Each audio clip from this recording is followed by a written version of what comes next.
일부 예배 참석하신 여러분 모두에게 하나님의 큰 은혜가 있기를 간절히 축원합니다. 성도들 간에 서로 한번 인사 나누겠습니다. 사랑합니다. 축복합니다. 잘 오셨습니다.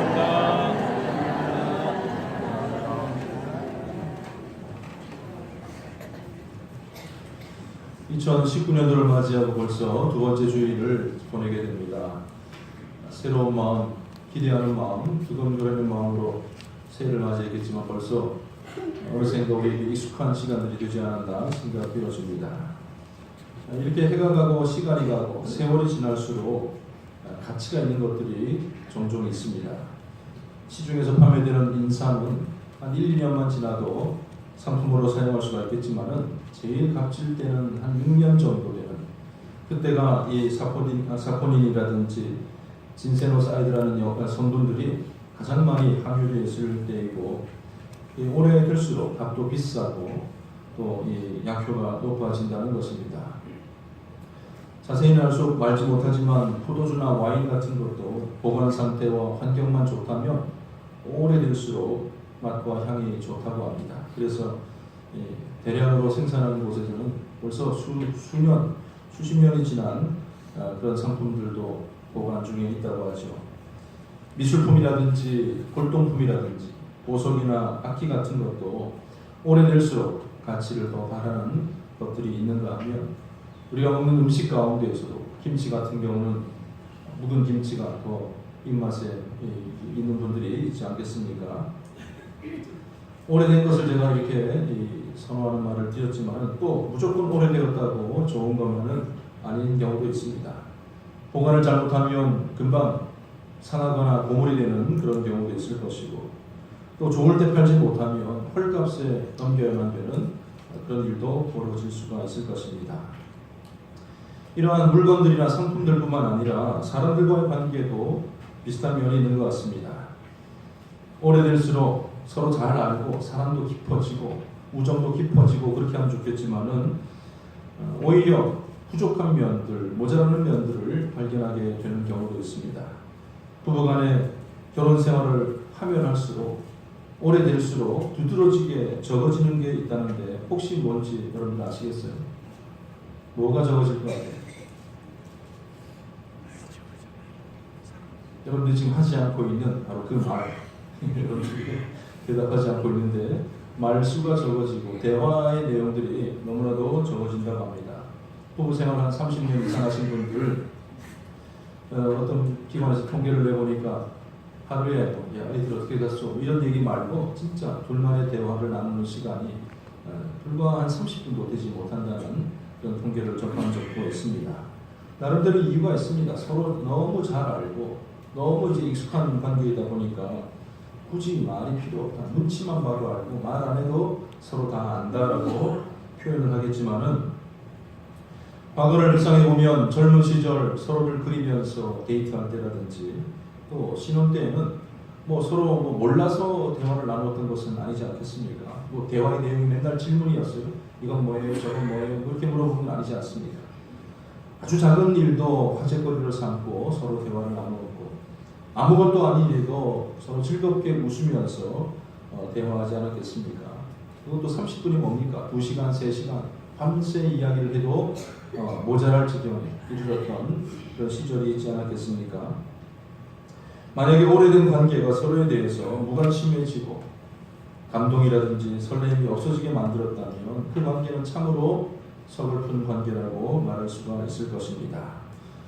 자꾸만 입을 닫고 서로를 이렇게 방치해 두었다가는 남은 삶이 더 고달파지게 되는 것이고 더 힘겨워지게 되는 것입니다. 오늘 본문 말씀을 통해서 보면 오랫동안 방치해 두어서는 안 되는 한 가지를 더 말씀을 해주고 계시는데, 그것은 우리의 마음이 방치되어서는 안 된다라고 말씀하고 있습니다. 너무나도 오랫동안 다져지고 또는 굳어져서 묵은 땅이 되어버린 마음을 그대로 두어서는 안 될 것이다 라고 말씀하시는 것입니다. 우리가 신앙생활을 하는 가운데 내 마음이 굳어있다, 묵은 마음이 된다는 것은 참으로 위험한 일입니다. 이것은 굳센 믿음이 참 든든하다 이런 것과는 다른 차원의 말입니다. 묵은 마음이라는 것은 자기 생각, 자기 습관, 내 나름대로의 삶의 패턴으로 굳어져 버린 그런 상태를 의미하고 있습니다. 너무나도 단단히 굳어서 누구의 말도 들어오지 않는 거예요. 심지어 하나님의 말씀도 그 마음을 뚫을 수 없는 상태가 되어버린 것을 뜻합니다. 예수님께서는 씨 뿌리는 자의 비유를 통하여서 이 묵은 땅의 위험성을 말씀하신 적이 있습니다. 씨를 뿌리는 자가 씨를 뿌릴 때 그 씨가 길가에 떨어졌습니다. 차들이 다니고 수레가 다니고 사람들이 밟고 다녀서 단단해진 그 길가에서는 씨가 땅속에 들어갈 수가 없는 거예요. 이리저리 굴러다니다가 새가 그 씨를 쪼아먹어 버립니다. 어떤 씨는 흙이 얇은 돌밭에 떨어지기도 하였는데 흙이 깊지 아니하므로 싹이 나오다가 해가 돋은 후에 뿌리가 말라버리고 말았습니다. 일부는 가시 떨기와 함께 이렇게 떨어지게 되었는데 가시가 더 빨리 자라고 또 기운을 막아서 결실하지 못하게 하고, 도로는 좋은 땅에 떨어져서 무성하게 자라서 30배 혹은 60배, 100배의 결실을 얻게 되었다라고 예수님께서 말씀을 하셨습니다. 이때 뿌리는 자는 그 씨는 무엇이냐? 하나님의 말씀이다라고 예수님은 분명하게 표현하고 계시는데, 하나님의 말씀이 잘못될 일은 없습니다.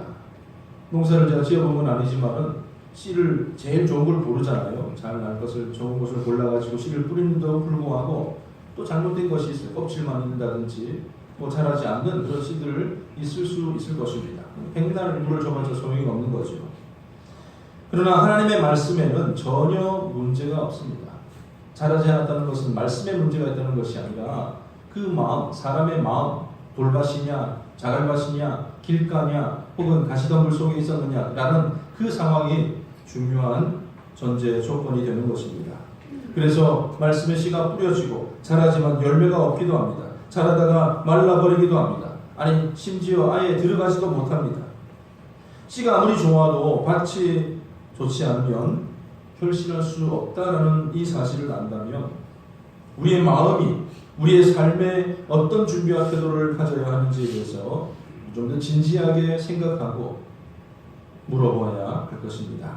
사랑하는 성도 여러분, 이제 말씀의 서두이지만 우리는 좋은 밭이 되는 그런 마음으로 살아가야 할 것입니다. 좋은 밭이 되어야 합니다. 반드시 그렇게 되어져야 됩니다. 혹시라도 굳어있고 딱딱하고 돌이 가득한 밭이라면 그 묵은 땅을 갈아내야 될 것이고, 나의 가치관이든지 주의 뜻대로 살아가기 불편한 그 모든 고정관념들을 갈아엎어져야 할 것입니다. 그래야 그 속에 말씀이 들어올 수가 있는 것이고, 또한 말씀에 합당한 열매를 우리가 맺게 될 줄로 분명히 믿습니다. 여러분들이 그렇게 다짐하신다면 오늘 본문 말씀을 통해서 그렇게 갈아엎을 수 있는 우리에게 어떤 그런 실제적인 사례들을 이렇게 말씀을 하고 있습니다. 성도로서 세상에 치우치지 않고 하나님의 은혜 가운데 거하며 하나님께서 원하시는 열매 맺는 삶을 살아갈 수 있는 길을 우리에게 제시해 주고 있습니다. 오늘 이 말씀을 통해서 행여라도 내 마음속에 굳어있는 부분들이 있다면 다시 한번 기억하고 되새길 수 있는 저와 여러분들의 삶이 되시기를 주님의 이름으로 간절히 축원합니다. 무엇이 우리를 단단하게 만드느냐? 먼저 1절 말씀에서 하나님께서는 우리에게 가증한 것을 버리라 라고 말씀하십니다. 그리고 이어서 우리의 마음이 흔들리지 말 것을 요구하십니다. 하나님의 백성들은 우상 숭배해서는 안 됩니다. 하나님의 백성들은 하나님께서 싫어하시는 가증한 것들은 반드시 버려야 되는 것입니다. 그것이 믿는 사람들로서 상식이고 지극히 당연한 일임에도 불구하고 어떻게 보면 성경의 역사를 보든지 또 믿는 사람들의 삶을 보면 자기 자신도 모르게 이 가운데 빠져서 허덕이고 있는 사람들이 종종 있다는 것입니다. 이스라엘 민족이 남쪽과 북쪽으로 갈라진 후에 정통성을 잃어버린 북쪽 이스라엘은 줄기차게 우상 숭배에 가담하였습니다. 그로 인하여서 결국 기원전 722년 하나님의 진노의 심판을 받아서 이웃 나라 이 아수르에 의해서 멸망을 당하게 됩니다. 남유다는 그 모든 사실들을, 역사적인 과정들을 고스란히 보았습니다. 북이스라엘 백성들이 우상 숭배의 잘못을 범했다는 것도 알았고, 그로 인해서 하나님의 진노를 당하게 된 것도 보았으면서 그랬으면 참 이 타산지석으로 삼고 그렇게 하지 말아야 되지 않겠습니까? 그런데 남쪽 유다 역시 북이스라엘이 행하였던 우상 숭배에 관심을 보이게 됩니다. 그들은 분명 하나님을 믿었지만 더불어 거기 덧붙여서 이방 신들도 섬기게 되었습니다. 하나님을 섬기는 예배도 드렸지만은 수많은 이방 신들을 새롭게 접하고 그들을 섬기는 짜릿하고 새로운 그 방법들을 즐거워하게 되었다는 것입니다. 아마 이스라엘 백성들이 그렇게 행동했던 것은 생각 가운데 이런 생각이 있었을지도 모르겠습니다. 야, 우리가 하나님뿐만 아니라 다른 여러 신들도 섬기니 복을 받아도 2배로 받을 것 아니겠느냐. 비록 우상들을 들여오고 또 섬기고 있지만 내 마음속에는 여전히 하나님도 섬기고 있으니까 괜찮을 거야. 저의 추측이지만 아마 이스라엘 백성들이 그렇게 생각하였을 것 같습니다. 그리고 저는 최근에도 요즘에도 이런 소리들을 종종 접하게 됩니다. 에이, 목사님 어떻게 교회 하나만 믿고 살아요? 하나만 믿을 수 없고 만약에 믿었다가 아니면 어떡하냐. 그래서 가끔 절에도 가고 다른 뭐 영어가다는 데도 한번 찾아보고 가보기도 하고 뭐 이것저것 믿어보다가 걸리면 좋은 것 아니겠냐. 하나만 믿고 있다가 어떻게 낭패를 당하면 어떻게 뭐 지혜로운 사람이라는 듯이 그렇게 표현들을 하기도 합니다. 보험 삼아서 여기저기 조금씩 믿어보겠다는 의도이지요. 그러나 거짓된 곳에 아무리 어울린다 할지라도 그곳에 머물러 있는다 할지라도 구원을 줄 수 없는 곳은 구원을 주지 못하는 것입니다. 오직 구원받는 길은 하나님 한 분밖에 없는 줄로 믿으시기를 바랍니다. 오히려 이것저것 기웃기웃하는 것이 하나님의 마음을 섭섭하게 하는 것이고 우리의 신앙을 더욱더 피폐하게 만드는 과정이라는 것을 잘 알아야 할 것입니다. 이 남유다 백성들은 생각이 점점 무뎌져 갑니다. 처음에는 조마조마하기도 하고 우상을 섬겨도 될까라는 생각이 있었지만은 괜찮을 것이라는 아무 일도 없다는 어떤 그런 결과를 통하여서 계속 이런 행동들을 반복해서 하게 됩니다. 그러나 이 일에 대한 하나님의 생각은 너무나도 단호합니다. 우상을 섬기는 자들을 향하여서 너희는 돌과 나무와 더불어 행음하였다. 나를 믿는다고 하면서 돌이나 나무 우상들과 이게 간음을 하였다라고 3장 9절 말씀을 보면 그렇게 말씀하고 계십니다. 3장 20절에는 마치 아내가 남편을 속이고 떠나간 같이 너희가 확실히 나를 속였다라고 말씀하시고 그리고 그렇게 해서는 안 된다는 것을 3장 22절에 보면 배역한 자식들아 돌아오라 내가 너희의 배역함을 고치리라 이렇게 말씀해 주고 계십니다. 하나님께서 이렇게 싫어하시는 일인데 혹시라도 여러분 가운데 우리 가운데는 우상이 있지 않은가 뭐 불상이라든지 지갑 속에 준 부적이라든지 나무로 새긴 것, 돌로 새긴 것을 비롯해서 어떤 뭘 모시는 단지라든지 심지어 소금을 뿌려놓고 마른 무거를 매달아 놓고 여러분 하나님께서 싫어하시는 것이라면 그것을 위해서 하나님보다 더 의지하게 내 마음이 나누어지게 되는 것이라면 단호하게 버리시기를 바랍니다. 악한 일은 흉내도 내지 마시길 바랍니다. 뭐 마을 전통이니까 우리의 뭐 고유 민속이니까 라고 하면서 무슨 고사를 지낸다든지 헛된 것 앞에서 절하거나 그렇게 하지 마시기를 바랍니다. 운동하고 그런 사람은 좀 신식인 줄 알았어요. 그런데 어디 축구장 이 벤치 위에 지붕에 보니까 한 달을 이렇게 딱 보니까요 뭐가 나를 내려다보고 있죠. 우리 쳐다보고 있어요. 보니까 이 북어가 하나 대롱대롱 매달려 있는 거예요. 누가 간식으로 숨겨놨나?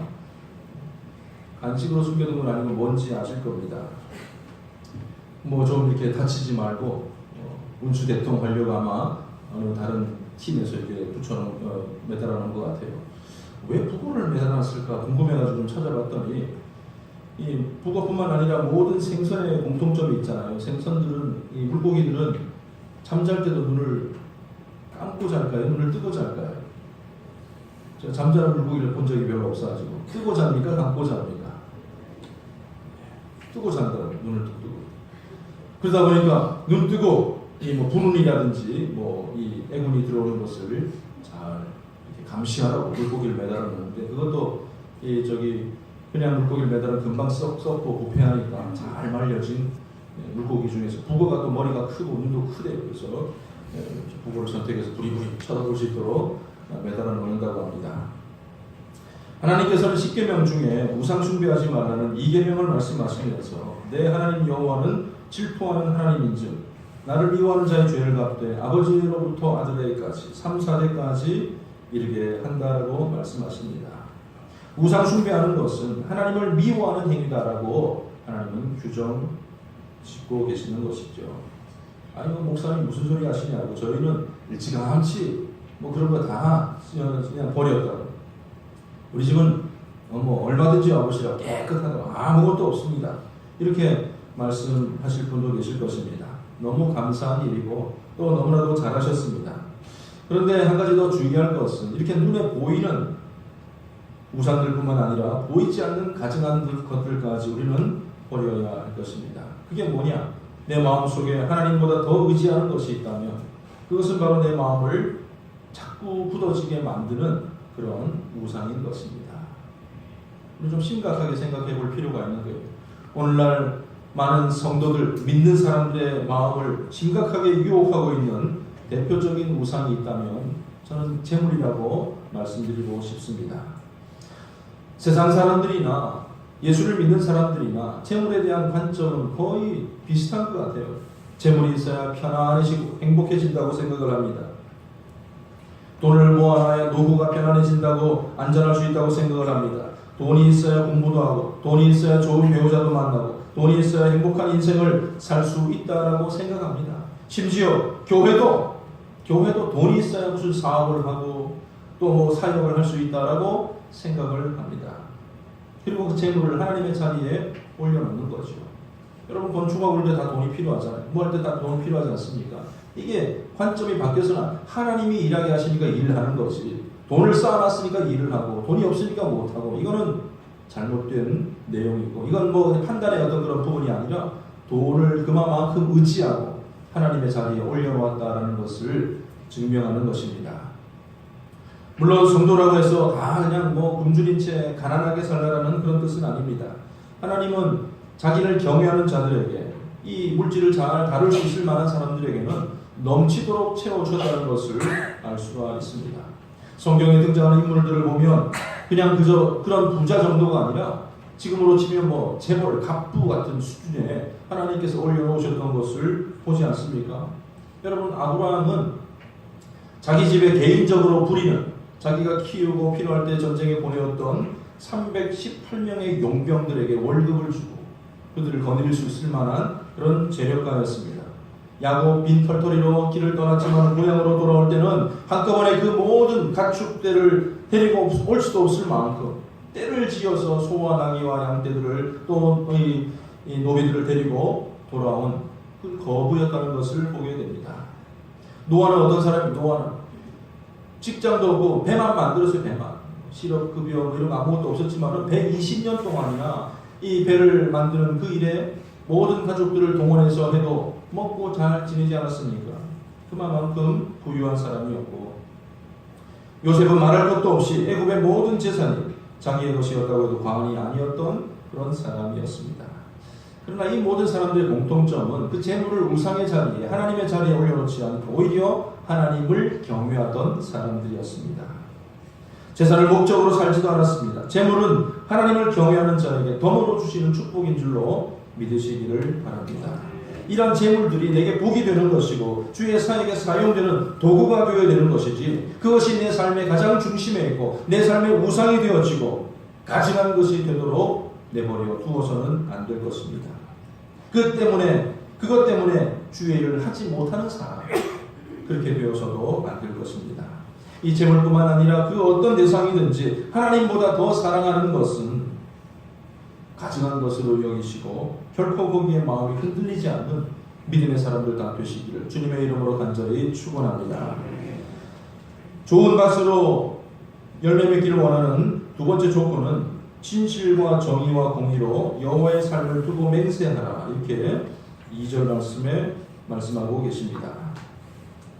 우리가 진실함과 정의와 공의를 두고 맹세할 것인데, 요동하는 변화무쌍한 인간적인 감정을 의지하는 것이 아니라 하나님의 삶을 두고 맹세하라라는 그런 의미입니다. 이것은 계명에 나오는 듯이 하나님을 두고 맹세하느냐만 이런 문제가 아니고 뭘 절대적으로 의지하느냐, 살아계신 하나님 앞에서 충성과 신의를 지킬 것을 맹세하라는 그런 뜻의 말씀입니다. 그리고 그러한 고백은 입술의 고백으로만 그치는 것이 아니라 내 삶을 통해서 참된 예배와 변화된 삶을 통해서 나타내 보이라는 뜻인 줄로 분명히 믿습니다. 예수는 믿어, 예수는 믿지만 내 삶은 전혀 변화되지 않는 것, 그것은 단단한 마음과도 같은 삶의 자리입니다. 그리스도 예수의 사람들은 육체와 함께 그 정욕과 탐심을 십자가에 못 박은 사람들입니다. 우리는 삶으로 하나님께 말을 해야 합니다. 변화된 삶으로 하나님께 맹세하는 사람들인 줄로 믿으시기를 바랍니다. 그 삶의 여러 가지 행동들 가운데 하나님께 예배를 드리는 이 부분, 하나님께서 얼마나 귀하게 여기시는지 모르겠습니다. 오늘 이 시간 우리는 예배 자리에 모였는데 여러분들 예배 시간 오신 이유가 뭡니까? 안 오면 뭐 목사님이 전화하고 뭐 눈에 잘 안 보이면 또 이렇게 막 지킬까봐 그렇게 해서 오신 것 아니지 않아요. 하나님을 사모하고 말씀을 사모하고 하나님께 나오고자 이 자리에 오신 것 아니겠습니까? 우리는 하나님께 집중하여서 마음과 뜻과 정성을 다하여서 하나님께 예배하는 우리 모든 성도님들 다 되시기를 바랍니다. 영이신 하나님 앞에 신령과 진리로 예배하시기를 바랍니다. 요즘은 예배도 얼마나 편리한지 몰라요. 집에 누워서 채널만 돌리면 이 교회 저 교회 유명하신 목사님 설교들을 얼마든지 들을 수가 있겠지만은 그 편리함을 쫓지 아니하시고 이 동산까지 이 교회 오는 게 쉽지 않은 길이잖아요. 길도 좁고 막. 그래도 이렇게 와서 하나님 앞에 엎드리고 기도 예배하는 이 모습을 하나님께서 기뻐하시는 줄로 믿으시기를 바랍니다. 하나님께서 늘 우리에게 신실하시듯이 우리도 하나님 앞에 신실한 행동으로 진실한 예배로 나아가야 될 줄로 분명히 믿습니다. 묵은 땅으로 준비되기 위해서 세 번째 방법은 여기 3절 말씀에 있듯이 너희 묵은 땅을 갈고 가시덤불에 파종하지 말라라고 말씀합니다. 처음에 서론에도 말씀드렸지만 이 묵은 땅이라는 것은 과거에는 소출을 내었지만 지금은 잡초만 무성하고 아무것도 내지 않는 그런 땅이라는 것을 말하고 있습니다. 자리는 차지하고 있지만 아무런 열매를 내지 않은 땅이 곧 묵은 땅입니다. 이런 땅은 유일한 희망은 갈아엎어져야, 쟁기질을 하고 뒤집어져야만이 희망이 있는 것입니다. 딱딱한 땅이 깊이 파이고 갈아엎어져야만 부드러운 흙이 되는 것이고 산소가 공급되고 열매를 맺을 수 있는 그런 땅이 되는 것입니다. 우리를 믿음의 자리로 이끌지 못하는 묵은 땅은 내 삶의 곳곳에 존재하고 있다는 것을 여러분들이 꼭 체크해야 할 것입니다. 누가 묵은 땅이고 누가 묵은 신앙이고 좌우를 살필 것이 아니라 자기 자신의 마음을 좀 곰곰이 살펴보시기를 바랍니다. 전체는 아니랄지라도 나머지는 부드러운데 어느 한 부분이 딱딱한 부분이 있어요. 우리는 먼저 부정적인 생각, 고정관념에 묵은 땅을 갈아야 합니다. 인간의 지혜롭고 현명한 생각이라고 판단이라고 하는 모든 것들이 어쩌면 하나님의 뜻을 가로막는 일이 되고는 합니다. 내 경험이라든지 나의 지혜라든지 들은 바 읽은 바 그 내용들이 하나님의 뜻을 가로막는 일이 된다면 그것이 곧 나의 묵은 땅이라는 사실을 기억해야 할 것입니다. 가나안 땅을 탐지하기 위해서 각 지파별로 한 사람씩 뽑았는데 너 갔다 와, 너 심부름 갔다 와 이런 사람 아니잖아요. 얼마나 똑똑하고 명석하고 뭐 그냥 잘 피해 다닐 수 있고 뭐 이런 지혜롭고 영적으로나 또 뭐 육신적으로나 훌륭한 사람들 뽑혀온 것 아니겠습니까? 대단한 사람들이죠. 정말로 그들은 그들의 지혜를 모아서 가나안 땅을 탐지하고 돌아와 봤습니다. 그리고 그 중에 10명의 정탐꾼들은 너무나도 정확한 보고를 하게 됩니다. 그 땅 거민들은 우리보다 강하고 성읍은 견고합니다. 거기에는 안악자손들이 살고 있는데 여러분들 말로만 설명은 잘 모르겠지만 우리가 어떤 상태냐면 그들은 거인들이고 우리는 그들 앞에서 메뚜기 같은 존재이다. 실감 나잖아요. 들어보니까. 그들 나름대로는 정확한 분석과 보고를 했다고 생각했지만 그 보고는 주관적인 것이었고 고정관념에 사로잡혀 있는 그런 보고였다는 것입니다. 왜냐하면 한 가지가 빠졌기 때문이죠. 지금까지 함께 해주신 하나님의 능력을 계산하였다면 하나님의 능력을 기억하였다면 이런 보고가 나올 수 없었을 것입니다. 스스로의 고정관념, 스스로의 지혜, 나의 경험, 하기 어렵다는 부정적인 생각에 빠지고 나니 하나님이 그곳에 계실 수가 없었던 것입니다. 고정관념은 우리의 생각의 폭을 좁게 만듭니다. 자신의 경험을 너무 과신하지 마시기를 바랍니다. 그동안 해봤지만 실패했다는 과거의 그 실패의 경험도 너무 의지하지 마시기를 바랍니다. 오히려 하나님께서 하시는 일에 우리의 마음을 좀 열어두시기를 바랍니다. 부정적인 생각, 고정관념에서 벗어나서 하나님의 능력을 의지하게 될 때에 우리는 바로 그때 그 순간 하나님의 놀라운 은혜들을, 일하심을 경험하게 될 줄로 분명히 믿습니다. 그 고정관념의 틀을 깨고 하나님을 의지하게 될 때 우리는 하나님의 역사하심을 만나는 놀라운 자리가 된다는 것입니다. 따지고 보면 어떤 방법이라든지 그런 것이 중요한 것이 아니라 먼저 우리의 마음이 중요하다.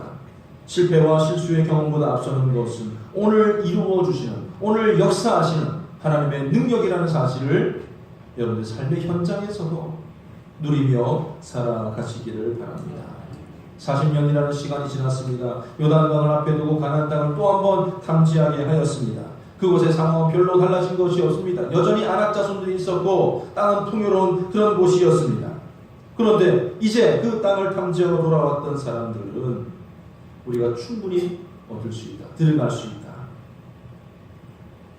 하나님께서는 하고자 하는 사람, 변화된 사람, 마음을 열어놓고 있는 사람, 준비된 사람을 통하여서 역사하시기에 우리의 마음을 열어두어야 합니다.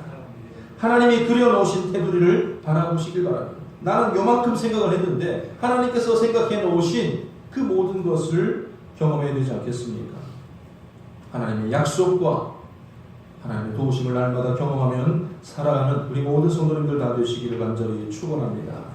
하나님의 생각은 우리의 생각 너머에 계시는 분이십니다. 우리의 고정관념이나 부정적인 생각을 버리게 될 때 하나님은 그 가운데 일하시게 되는 줄로 분명히 믿습니다.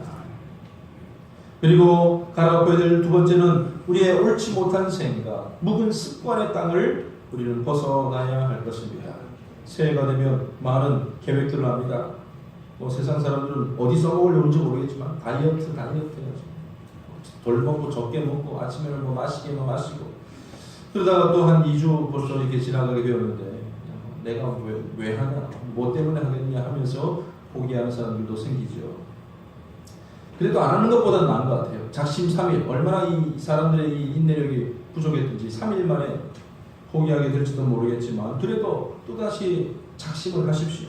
그리고 3일이 되거든 또다시 또 결정하면 되지 않겠습니까? 특히나 예수를 믿으면서 잘못된 신앙의 습관들, 교회를 다니면서도 내가 이것만은 포기 못해, 이것만은 너무나도 오래돼서 하나님께서도 이해해 주실 거야, 이렇게 자기를 합리화시키지 마시기를 바랍니다.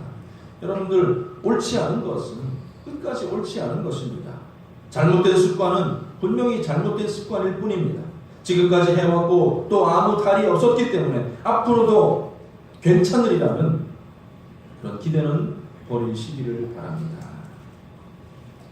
멀쩡하게 살아가다가 의사가 당신 이거 문제가 생겼어 라고 하면 겉으로는 멀쩡해도 그때부터 막 바짝 긴장하고 그만두지 않겠어요? 하나님께서 즉시 지적해 주지 않으시니까 괜찮겠지, 하나님도 모르시겠지. 우리는 날마다 자신의 삶을 잘 점검해 나가야 됩니다. 하나님의 말씀에 비추어서 객관적으로 자신을 판단해 나가야 할 것입니다. 지금까지도 해왔지만 분명히 잘못된 것이라고 판단되어진다면 갈아엎으시기를 바랍니다. 옳지 못한 생각들이었지만 내가 하고 있기에 허용하고 있었던 부분들이 혹시나 있지 않습니까? 나로 인해서 사람들이 상처를 받고 사람들이 넘어지는 그 증거가 있었음에도 불구하고 또 다른 증거가 우리에게 필요하단 말입니까?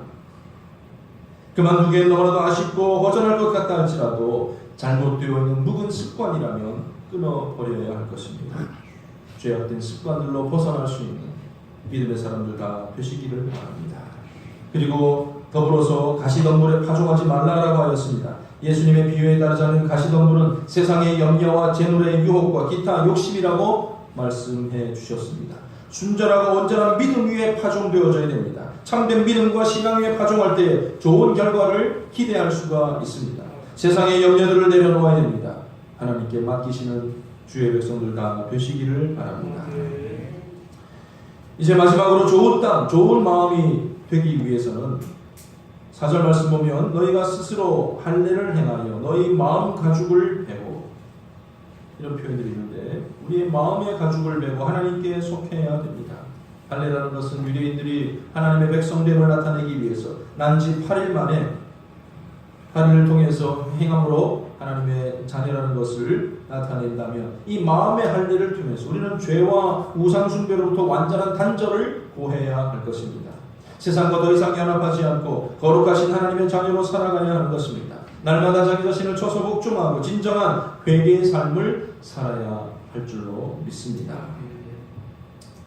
하나님 앞에 다 내어놓으시길 바랍니다.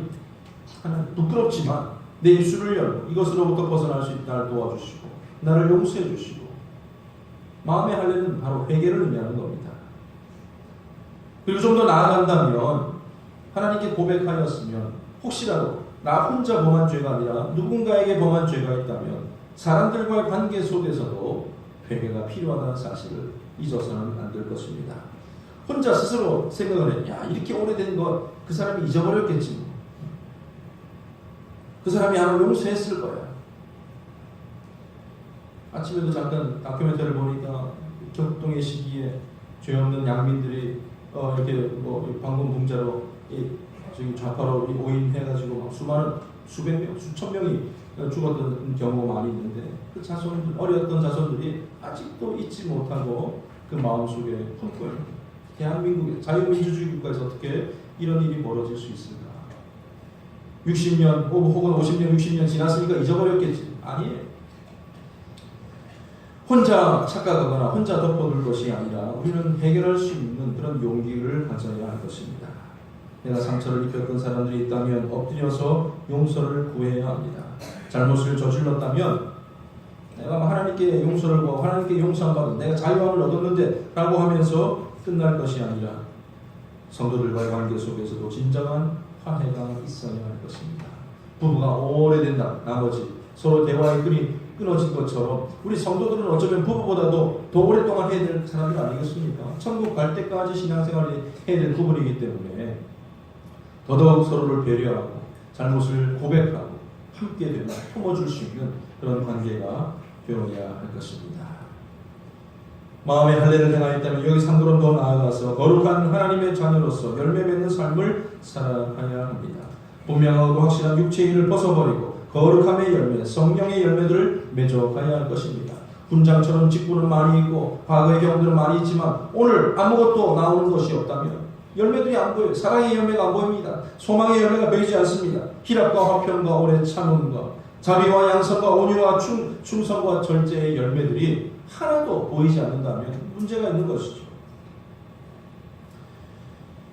회개하는 자에게 하나님은 긍휼을 베풀어 주십니다. 마음의 가죽을 베는 자가 거룩한 열매를 맺게 될 줄로 분명히 믿습니다.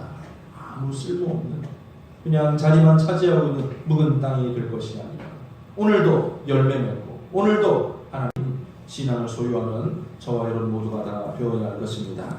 오늘날 이 땅에 많은 교회들이 있지만 모든 교회 모든 성도들이 온전하게 행동한다고 말할 수는 없을 것입니다. 그 중에 우리도 예외는 아니라는 사실입니다. 언제까지나 덮어둘 수 없습니다. 내가 속으로 꾹꾹 눌러서 아무에게도 보여주지 않고 하나님조차도 건드릴 수 없는 그런 영역들을 만들어 가서는 안 될 것입니다.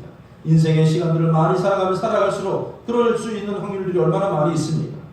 그러나 나이를 상관하지 말고 우리는 그 모든 것들을 하나님께 내어놓고 날마다 갈아엎는 그 귀한 작업들을 해야 될 줄로 분명히 믿습니다. 마음의 가죽을 베듯이 회개하는 눈물이 오늘도 우리에게 필요합니다. 예배의 감격을 회복해야 됩니다. 죄악되고 완악한 부분들을 청산하고 진실과 정의와 공의로운 하나님의 성품을 날마다 닮아가야 될 줄로 분명히 믿습니다. 사랑하는 성도 여러분, 온갖 가증한 것들을 벗어버리고 진실과 정의로 하나님을 찬양하며 나아가는 믿음의 사람들 다 되시길 바랍니다. 특히 이제 연초에 얼마나 좋은 때입니까? 지난 날을 그냥 지나가 버렸으니 할 것이 아니라 하나님께 고백하고 또 그 가운데 새로운 출발을 우리가 잘 감당하게 될 줄로 믿습니다. 우리만 준비되어진다면 열매 맺게 하시는 분은 하나님이시라는 사실을 내 삶을 통해서 증명하고 보여줄 수 있는 저와 여러분 모두가 다 되시기를 주님의 이름으로 간절히 축원합니다. 기도하겠습니다.